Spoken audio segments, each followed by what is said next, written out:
Today we're going to answer a question of a lot of people have asked me, what's the difference between refrigerants? And so we have multiple types of refrigerants here. We're going to start with 410A. This is a blend of two different refrigerants, and that's why this one has to be charged in the upside down or the liquid state. But 410A, with all refrigerants, they're just a method of being able to pick up heat and extract it. This one here is the new standard. All new systems are using 410A. The 410A works at a higher pressure, but it is a very good and a very efficient refrigerant. As long as it is installed properly, then you should not have any problems with 410A. 410A uses a different type of oil than the traditional R22 systems. The oil in the compressors and throughout the system is what we call a polyester oil or a polysynthetic oil, and that is why 410A cannot be mixed with R22 or any other refrigerants unless that refrigerant specifically says it works fine with the POE oil. So this is what 410A is. This will be the new standard in the future within a few years. Then we come to R22. R22 was the old standard, which is being phased out. 410A is non-ozone depleting. R22 has an ozone depletion rate of 1.3. And so this is being phased out. The ozone depletion rate is basically a number scale as to how quickly or how easily the chlorine atoms can be broken apart from the refrigerant, travel up into the upper atmosphere, and bond with O2 to become O3, which deteriorates the ozone. So this is being phased out. That's why most people have noticed that the price is beginning to rise. This is being taxed heavily, as well as the supply is being drastically reduced, and will right now we are at 78% of 1987's yearly total. So we've had a reduction of 78% of R22 being allowed into the United States. In 2015, that will be reduced down to 90%. Some people even say possibly even higher, but the schedule phasing from the EPA is stating 90%. So this is going the way of the dinosaur. And so because of that, we have what we call alternatives or replacement blends.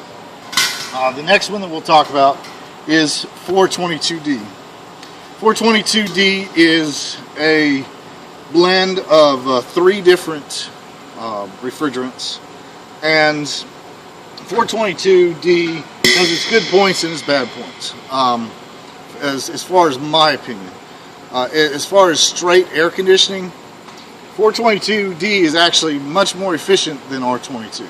Has a much lower temperature and lower pressures than R22, and will be a great replacement for just a straight air conditioning system. It will not work very well in heat pumps. I've put it into heat pumps myself and found that in wintertime my discharge temperature is much lower, thereby not being able to heat up the house as well as R22. So I would only recommend 422D in straight air conditioning systems only. So that brings us to our next refrigerant. This is what we call mo99, or otherwise known as 438A. 438A is a very versatile refrigerant. It also, this one's actually a blend of 5 different refrigerants, and this one can be dropped into R22 system without an oil change. Same thing with 422D, but they can also work with polyester oils. So these are great for multiple different systems, but primarily they work well for replacements of R22. mo99 I prefer in heat pumps, but because I don't like carrying around 4 or 5, 6, 7 different refrigerants, I've pretty much gone straight to mo99 for both air conditioners and heat pumps, because the discharge temperature for heat pumps during the wintertime is actually higher than R22. I've had very good performance with mo99. The temperature discharge is a few degrees lower than R22 in the summertime, so it works very well as also. As with these 2 replacements, because they're blends, they do have to be added to the system in the liquid form through your gauges, but then you need what we call a diffuser on the end of your hoses, so that way you're not slugging the compressor with straight liquid of refrigerant of any kind, because compressors do not compress liquid, they only compress gas. If you're slugging a compressor, especially a scroll compressor, with liquid, you have a high probability of damaging the compressor, breaking a finger off of a scroll compressor. The old hermetic, they'll probably handle it okay, but still it's not a good idea to what we call slug or send liquid straight into the compressor. So take care with these. And these also, they seem to charge much faster than R22 did. R22, because you could put it in the gas state, you could charge it in its gas form. You know, you could be very accurate very easily, and with R22. But with these, because you're entering in very rapid succession, because it's hitting with liquid, but then being diffused properly, it's still it goes into the system very rapidly. You have to take your time. That's the number one thing I recommend to people, is slow down, take your time, don't be impatient, because like with all refrigerants, they have to actually make a full cycle through the system before you see the true results of the refrigerant that you just added. Sometimes if it's a long distance between the evaporator and the condenser, that could be several minutes. And if it's a 2-stage system or any other type of high efficiency system, sometimes it can take 5 to 10 minutes before you actually see the results.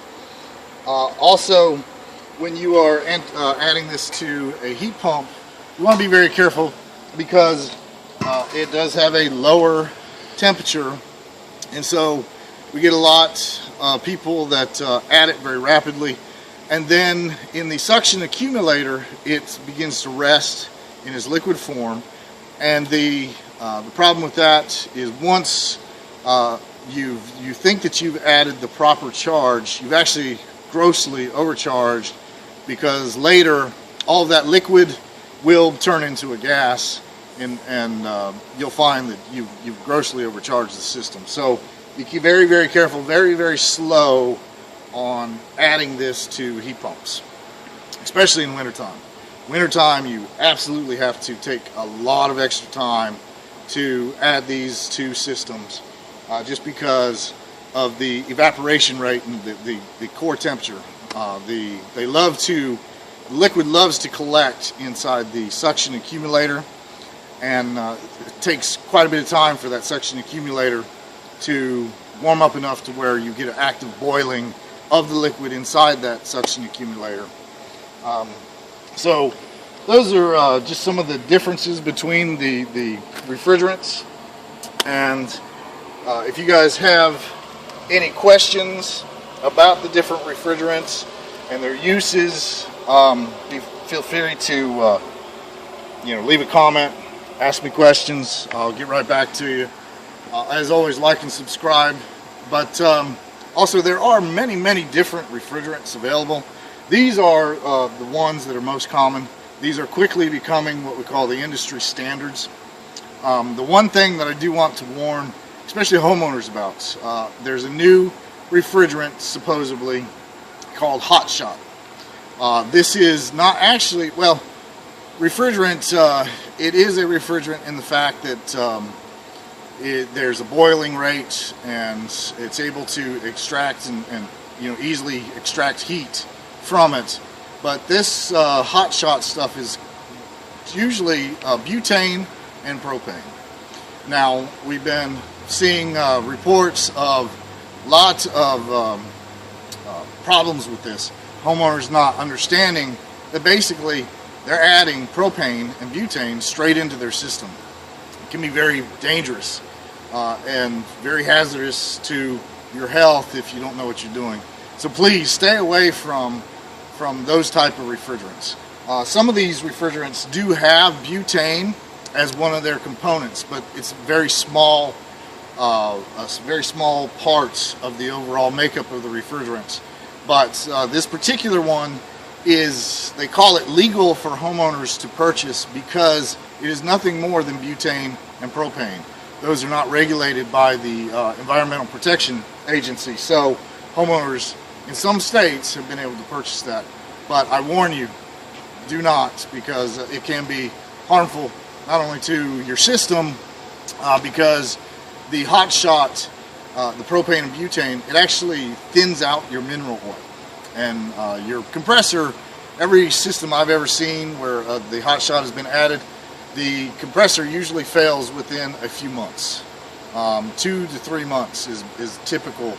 And once we were there, the customer said, yeah, I added this stuff, and I guess I didn't do it right because now my compressor's dead. And well, I explained to them why that happened, and it's usually because either A, improper installation, or B, just the overall makeup of the refrigerant caused the oil to thin, and the compressor failed because of that. So definitely stay away from that stuff called Hot Shot, or New 22 is another one that is primarily butane and propane.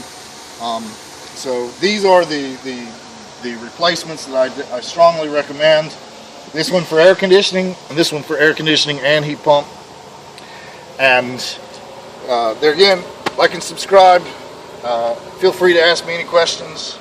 And always have a great day. Stay safe.